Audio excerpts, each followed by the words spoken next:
Hello friends, I'm Emma. Welcome to this video.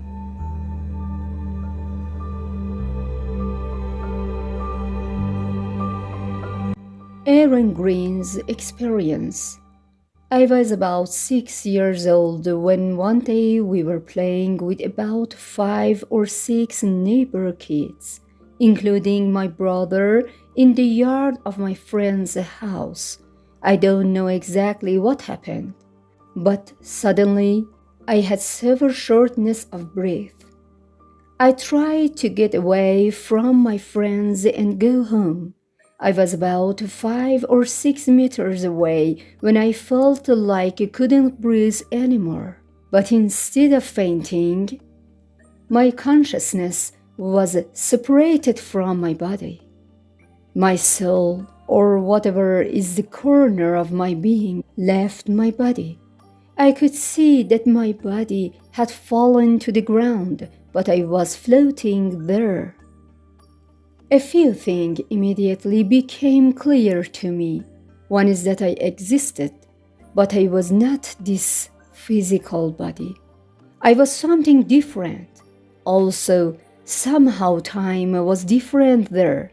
Here in the life of the world, the flow of time is very sequential and we are all kind of slaves to it. But there was something happened to me. They were just playing. What seemed so important to me about my friends and breathing a few moments ago now seemed completely unimportant.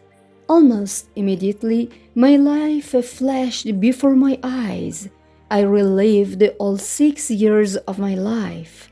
It wasn't instant, but it was pretty close. Instead of just rehashing everything, I relived it. Every emotion, thrill, and even that had happened in the last 6 years. But I was also able to understand the feelings of the people around me, how they felt about me, and how the things I had done had affected them, and how I had affected these other people. Two things really stood out. One is that I could feel my mother's love for me. I could also feel my father's anger and resentment. He was a good father and he loved me.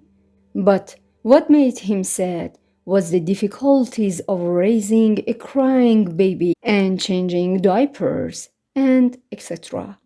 I know had 3 children myself and can understand this from an adult's perspective. But then it was very clear how it had affected my father. It was also clear that I was just a kid and had done nothing wrong. Although my crying upset him, it was clearly the nature of having a baby, and it was not my fault. There are a few more things about childhood that I'd like to share.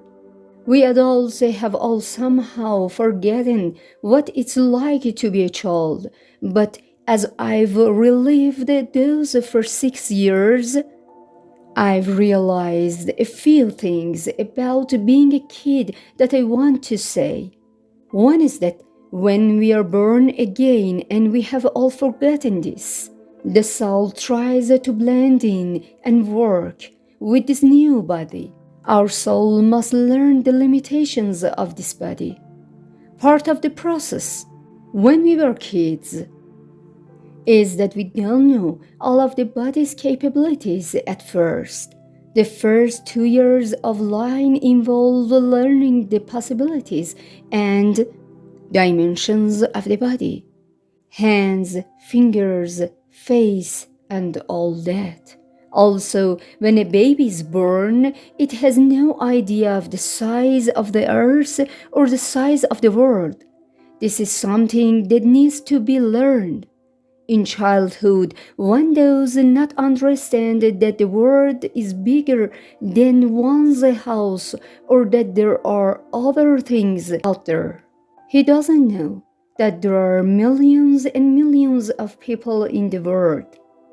But as he learns about new places and people, he feels like the world is getting bigger.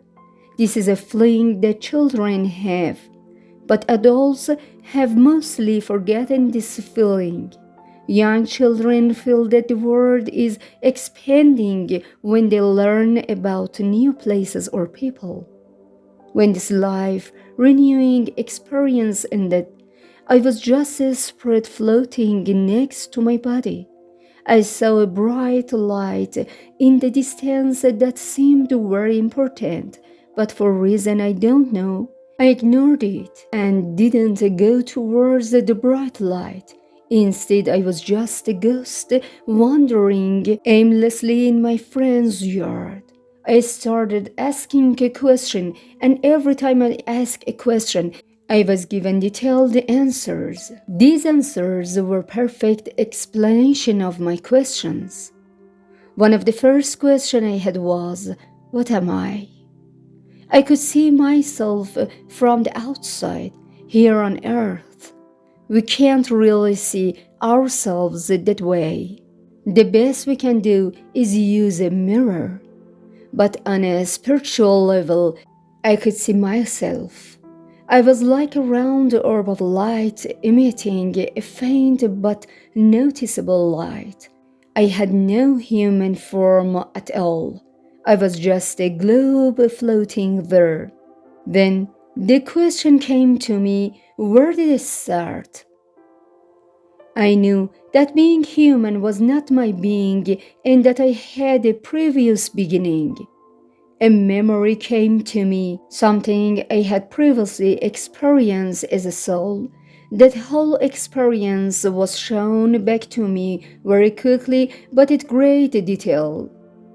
This memory began where I was a soul, existing with hundreds of thousands of other souls in what I call the Sea of Souls. We were all together. It was a very happy place, maybe like inside the sun. It was very clear. We were warm and happy, but also we were happy and content.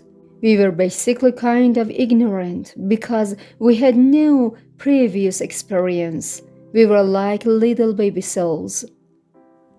We were close and happy like friends, but it was a limited experience. There, periodically, we were given some kind of reward. Each time was one of these rewards of each soul. As a child, I thought of it as getting a piece of candy. It was something we all enjoyed but didn't need. Once the number of a prize was one less than number of souls in the group. I made a conscious decision to pass up my award so everyone else could get one. When the last soul received the last prize, I very quietly stood up and left the group of souls. The care with which they picked me up was truly remarkable. It was very quiet. I was lifted up, and a higher level consciousness communicated with me mentally like a mind to mind connection. This higher level of awareness told me that what I did was very important. Sacrificing what I wanted for the sake of those around me was very important. This consciousness explained that it was my creator and that I'm very much loved and cared for. What I had done was important, and I was important and very much cared for. But not just me. All the other souls around me were loved and cared for. This higher level being, whom I will call God of Simplicity, had prepared a wonderful existence for me and everyone else. To fully understand and absorb this being, we had to go through some kind of experience. Essentially, God had created a way for us to grow or educate, enabling us to understand more of this wonderful existence. I asked if God could just change me so that I could understand everything without going through this training or experience. God answered yes, certainly. God was perfectly capable of changing me in any way.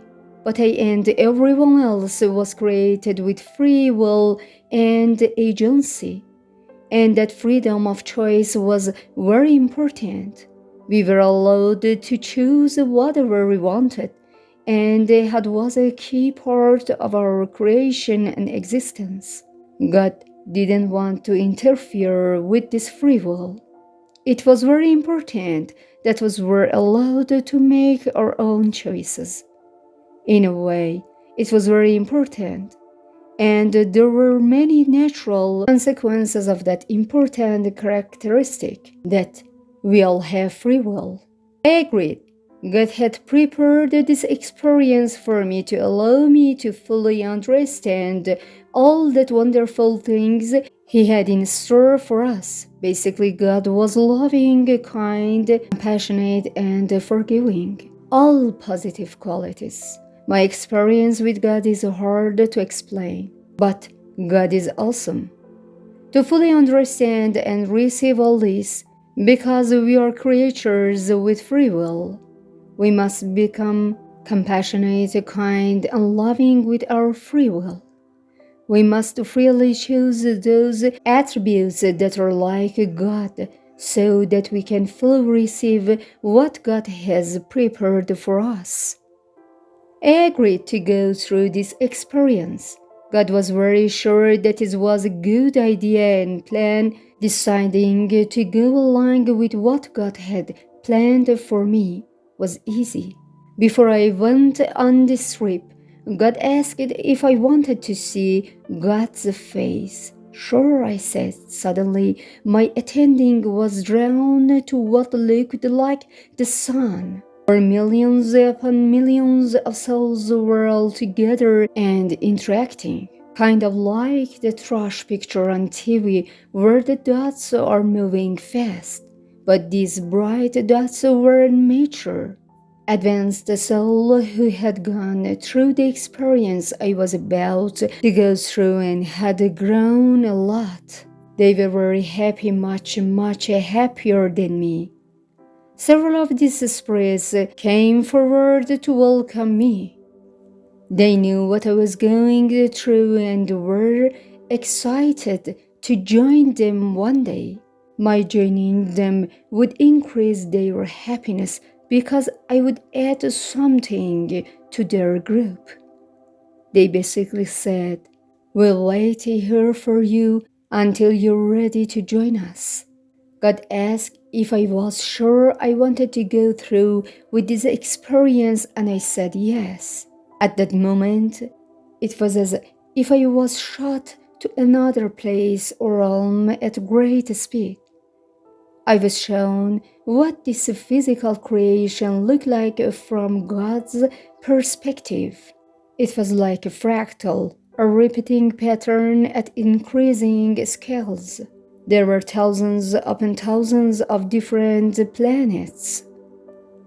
I could go to any one I wanted. Each planet had its own characteristics, but the overall effect was the same for me, providing me with the physical experience I needed to grow. After seeing thousands of planets, there was something about Earth that seemed special and fascinating to me.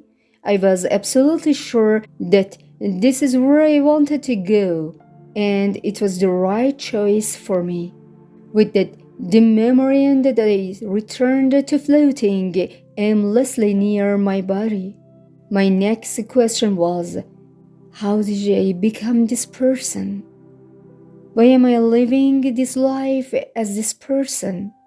Again, the spiritual memory reminded me of something I had experienced before and I was able to see it again.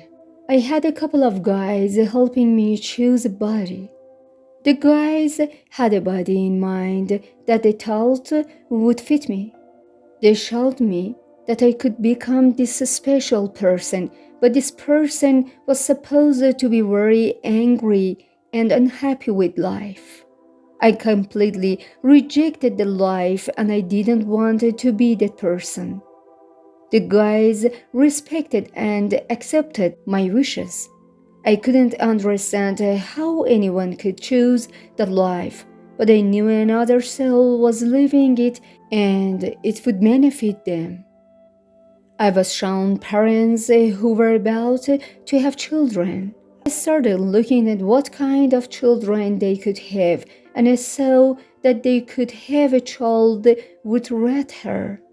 I noticed that red hair is a bit rare, and that was very interesting to me. The idea of having an unusual hair color was attractive to me. I also wanted to be that kid with red hair.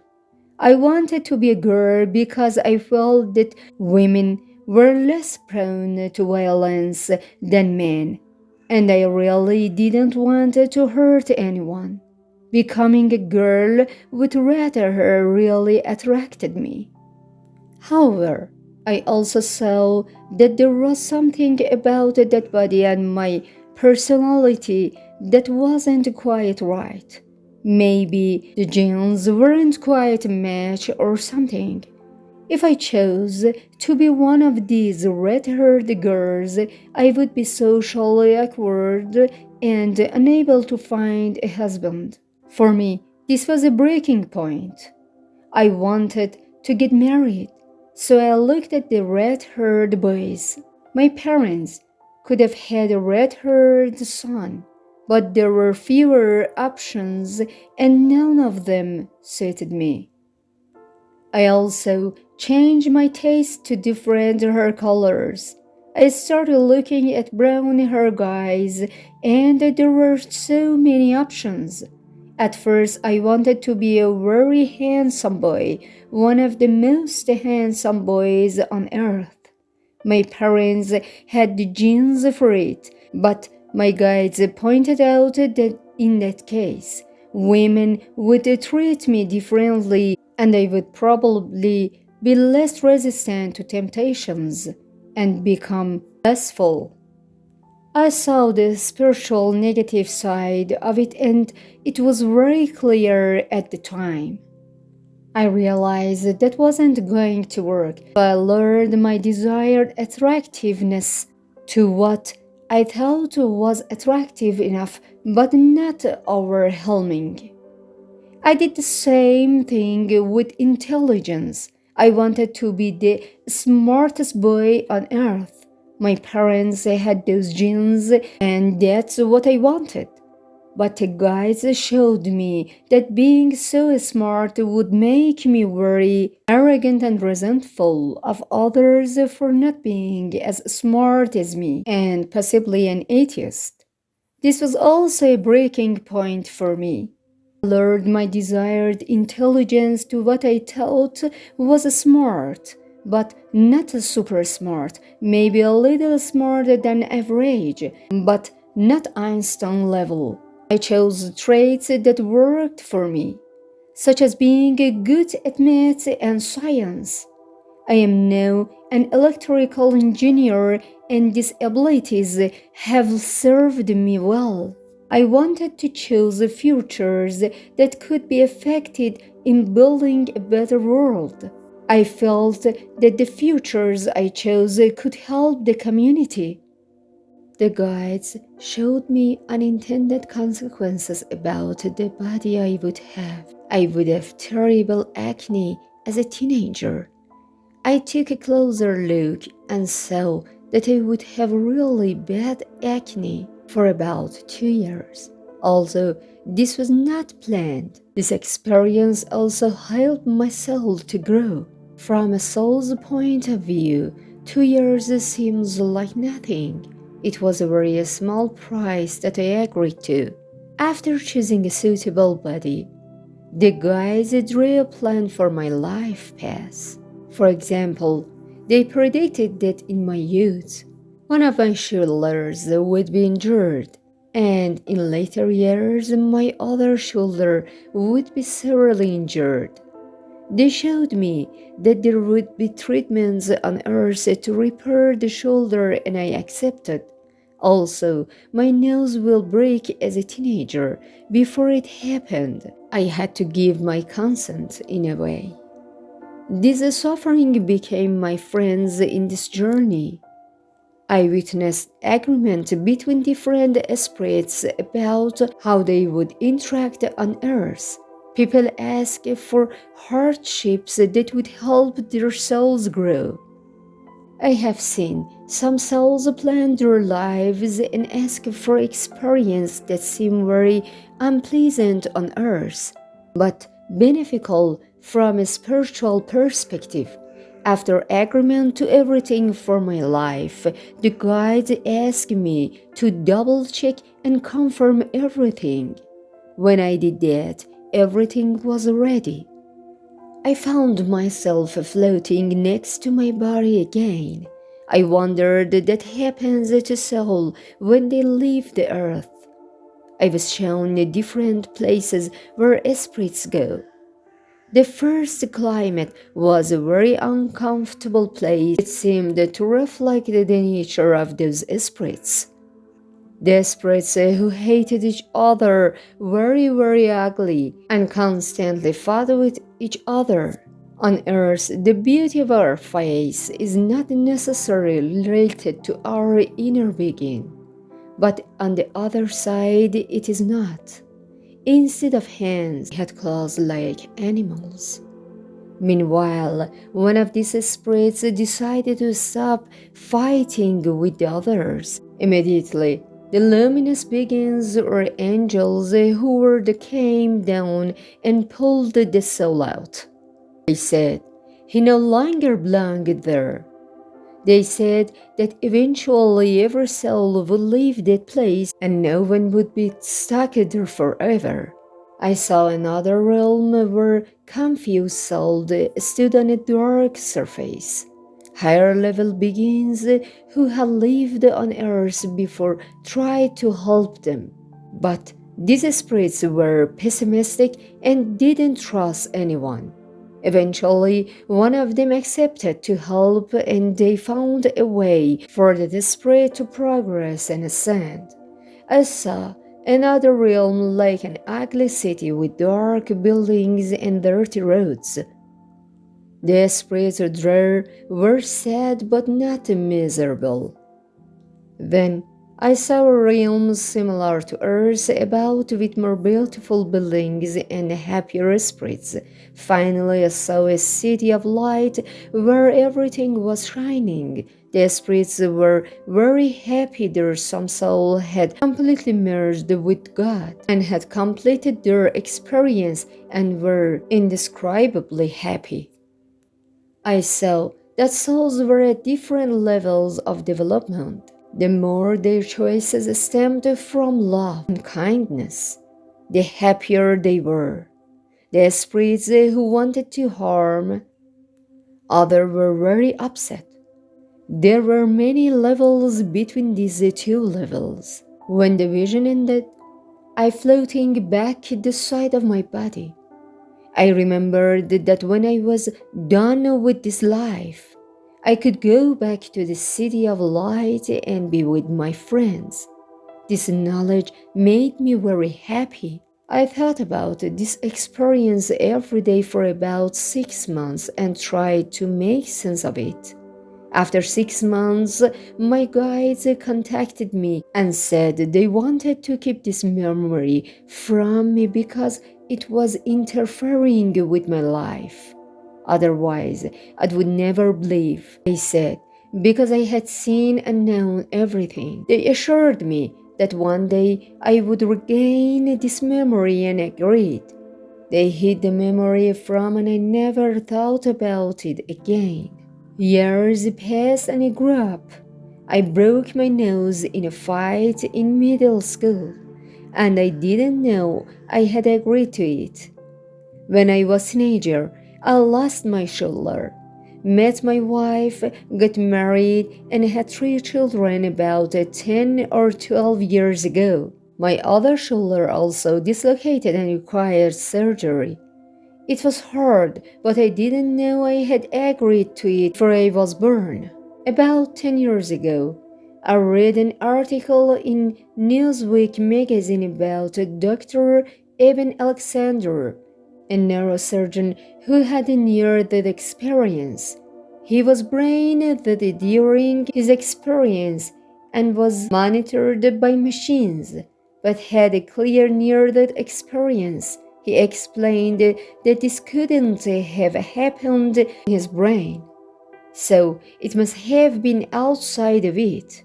Reading that article, I thought, wow, that's really interesting. I think all these things about God are true. This faint depended me. When this happened, it triggered something inside me. I remembered all those memories from my childhood. I hadn't thought about them for 30 years, but about 10 years ago, they all came back. I have spent the last 10 years processing this information and coming to terms with the newfound experience and memories. This had been my experience since I was 6 years old.